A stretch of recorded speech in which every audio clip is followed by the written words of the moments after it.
স্বাগতম বন্ধুরা, আজকের ভিডিওতে আমরা জানব অ্যানাডল 50 mg ক্যাপসুল সম্পর্কে। এটা কোন ধরনের ঔষধ, কি কি কাজে ব্যবহার হয়, কিভাবে খেতে হয়, পার্শ্ব প্রতিক্রিয়া ও সতর্কতা সবকিছু আজকের ভিডিওতে তুলে ধরা হবে।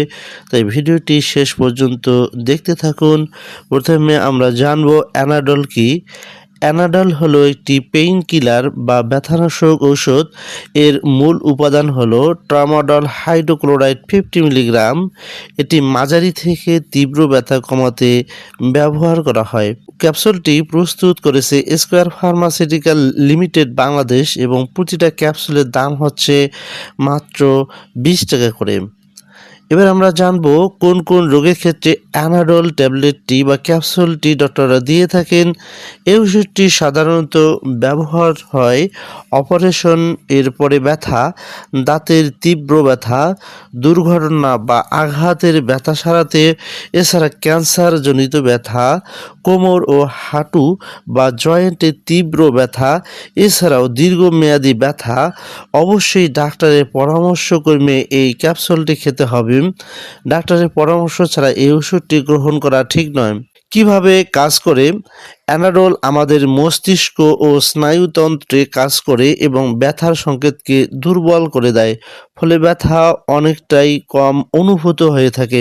ওষুধটি খাওয়ার নিয়ম, এটি একটি খুবই গুরুত্বপূর্ণ বিষয়। সেটি হচ্ছে অ্যানাডল সাধারণত দৈনিক একটি করে ট্যাবলেট 1 থেকে 2 বার ডাক্তারের পরামর্শক্রমে খেতে হয়। ডাক্তারের পরামর্শ ছাড়া নিজে থেকেই ডোজ নির্ধারণ ঠিক নয়। এটি একটি কন্ট্রোলেড মেডিসিন, নিজের ইচ্ছায় খাওয়া খুবই ঝুঁকিপূর্ণ।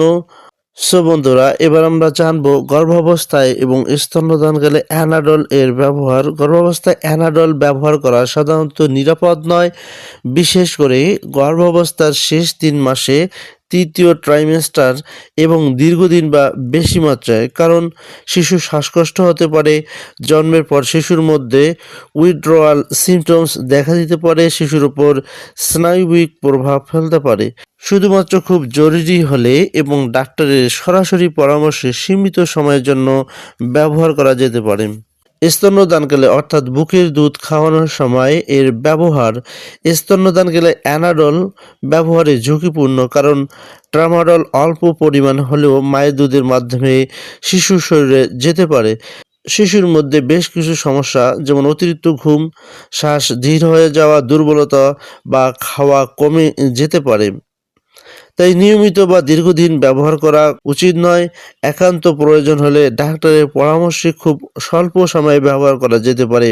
অ্যানাডল এর পার্শ্ব প্রতিক্রিয়া, সব ওষুধের মতো এরও কিছু পার্শ্ব প্রতিক্রিয়া হতে পারে, যেমন মাথা ঘোরা, ঘুম ঘুম ভাব, বমি বমি ভাব, কোষ্ঠকাঠিন্য, মুখ শুকিয়ে যাওয়া।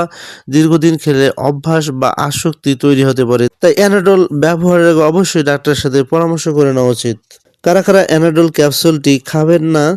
যাদের মাদক বা ঔষধে আসক্তির ইতিহাস আছে, খিঁচুনির রোগ আছে, লিভার বা কিডনির গুরুতর সমস্যা রয়েছে, গর্ভবতী বা বুকের দুধ খাওয়ানো মায়েরা খাওয়ার ব্যাপারে অবশ্যই ডাক্তারের পরামর্শ ছাড়া খাবেন না। বিশেষ সতর্কতা, অ্যালকোহলের সাথে ওষুধটি খাওয়া যাবে না।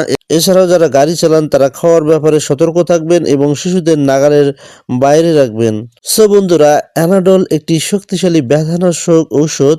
সঠিকভাবে ব্যবহার করলে উপকার পাওয়া যায়, কিন্তু ভুল ব্যবহারে মারাত্মক ক্ষতি হতে পারে। তাই ব্যবহারে অবশ্যই ডাক্তারের পরামর্শ নিতে হবে। বন্ধুরা, ভিডিওটি ভালো লাগলে ভিডিওতে লাইক দিন, কমেন্ট করে জানান আপনার কোনো অজানা প্রশ্ন, এবং এমন অনেক স্বাস্থ্য বিষয়ক ভিডিও পেতে চ্যানেলটিকে সাবস্ক্রাইব করে দিতে ভুলবেন না। বন্ধুরা, আজকের মতো এখানে বিদায় নিচ্ছি। আল্লাহ হাফেজ।